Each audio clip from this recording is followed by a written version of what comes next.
Alright, Dan Fabert wanted to make a comment on one of my videos today.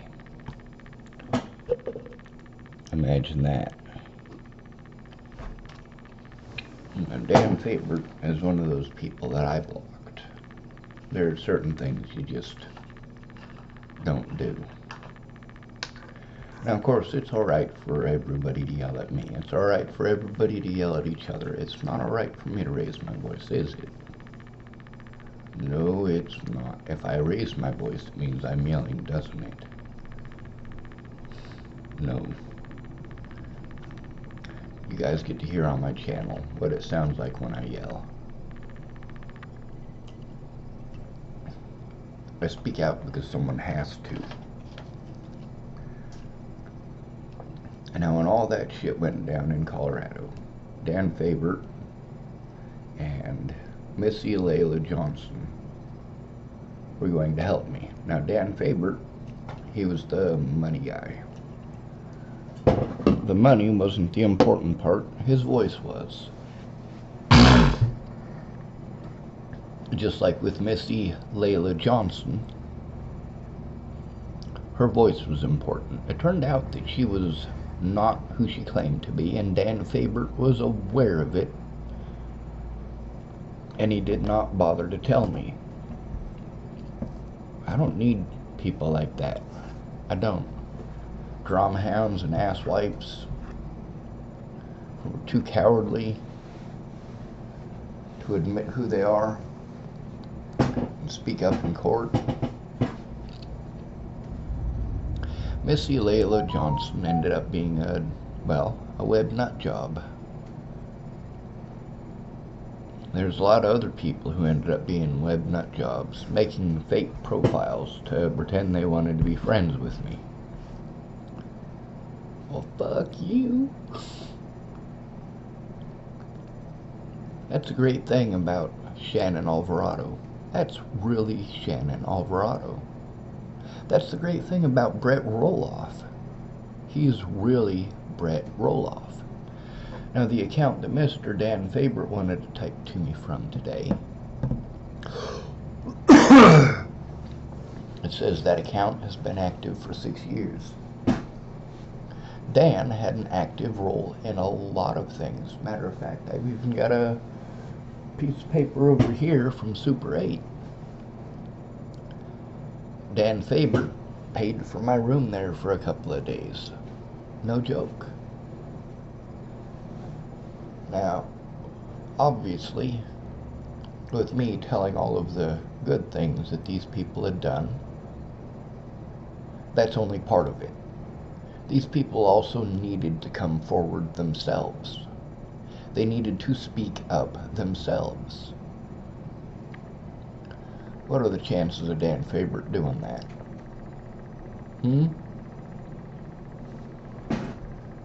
Oh my God. Now last night, of course, I was sick, and today I'm already recovering. I don't get sick very often. Well, I actually do get sick pretty often, but I don't stay sick. If I do get an illness, it's usually for about 5 to 10 minutes. I hung out with some folks that all had the flu for about 2 weeks.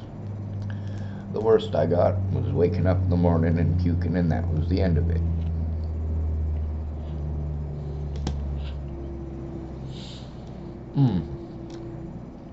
Pizza.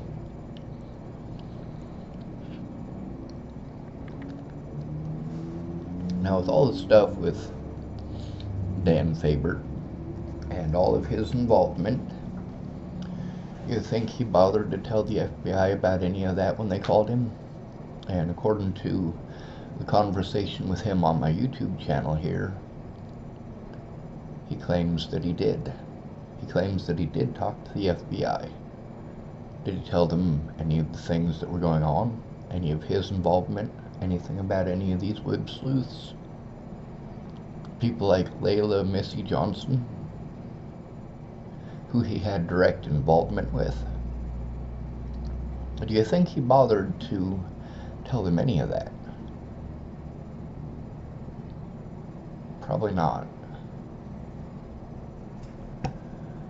But being as Rick McCormick wanted to get on yesterday and be an asshat, I suppose Dan might be here to do the same. Then again, he might also be here to tell the truth and be honest. Now, the comment that he made was, I want to make sure I get this right. He typed, Sean Schwartz, the man, the myth, the legend. And I replied, actually, I'm an ass. You want to speak up about what you know? Tell me about Missy Layla Johnson. How long did you know she wasn't who she said she was before all of this?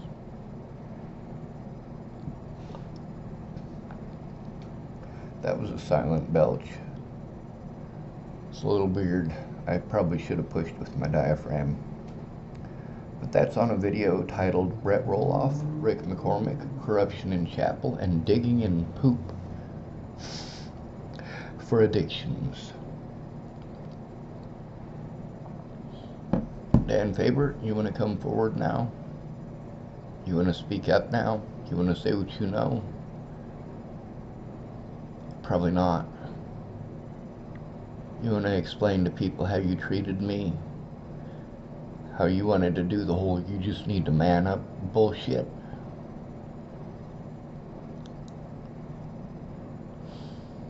It's wrong, Dan. It's wrong. Now, of course, with the things that I said, I've backed them up. I've shown evidence over and over again. Obviously, I got a whole YouTube channel full of evidence. Obviously, I've got a whole Facebook full of evidence and quite a few phones full of evidence.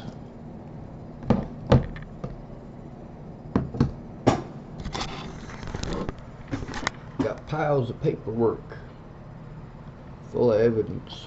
Let's just a little higher there. You see those two briefcases?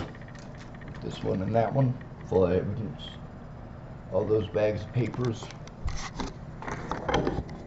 all full of evidence.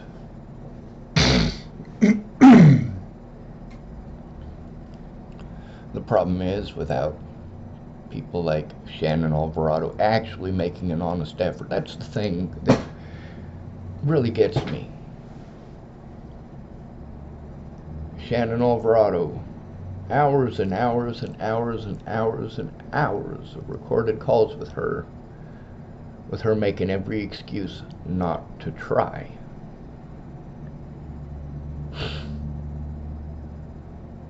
Same thing with Dan Fabert.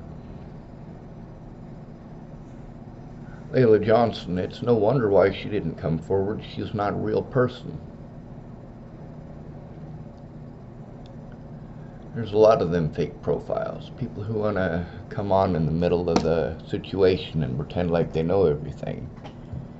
They want to listen to one of these web sleuth sites and pretend they know everything. All these people had a chance to come forward on their own. All of these people had the chance to do so. They had every opportunity to do the right thing. Dan Fabert, knowing that Layla Missy Johnson was not a real person, was not who she said she was, yeah, he should have probably informed me of that ahead of time. Now, that's not saying that none of these people ever did anything for me. But then again, their petty arguments over stupid shit ain't my fault. I don't know any of these people in person. Well, a few of them I got to meet in person afterwards. But the people I needed help from, the people who knew what the fuck was going on, they just watched. Dan Fabert, he's one of those people with a pampered enough life that he thinks pretty words fix everything.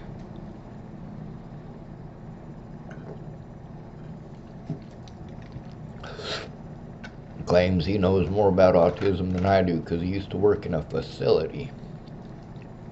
And that doesn't mean you know more than I do. I'm going to talk about my friend Jeff Baldridge for a second. I can go to a doctor and ask all about Jeff Baldridge's condition. Jeff Baldridge, however, is the only one who can truly tell me what it's like to live life in a wheelchair. I could have a doctor tell me all of the special names for everything going on with Jeff. Have him tell me all of the chemicals that are produced by different portions of the body, and of course the scientific names for all of these things and so on and so forth. But then it comes down to, does that really give that doctor an idea of that person's life? For Jeff Baldridge going to Rory's funeral,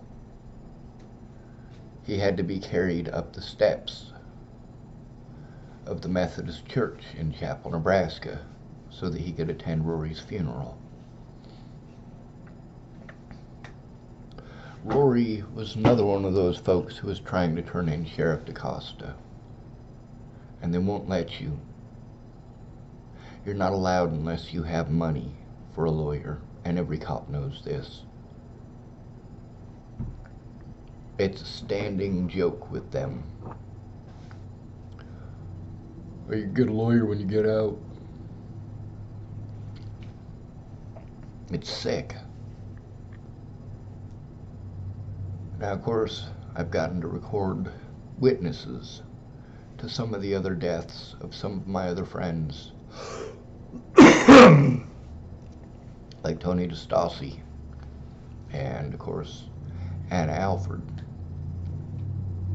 But then there's witnesses to the situation with Natalie Bollinger that should have come forward.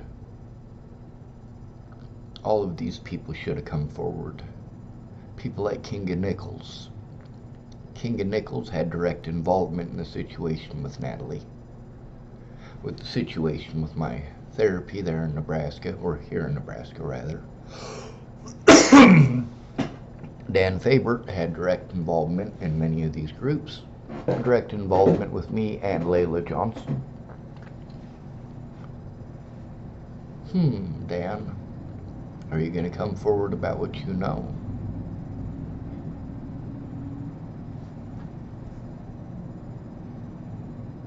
All of this ties in together, and it's very, very big mess. Dan Fabert should have thought better of being a piece of shit to me. On the bright side, I do have a lot of forgiveness. A whole lot of forgiveness.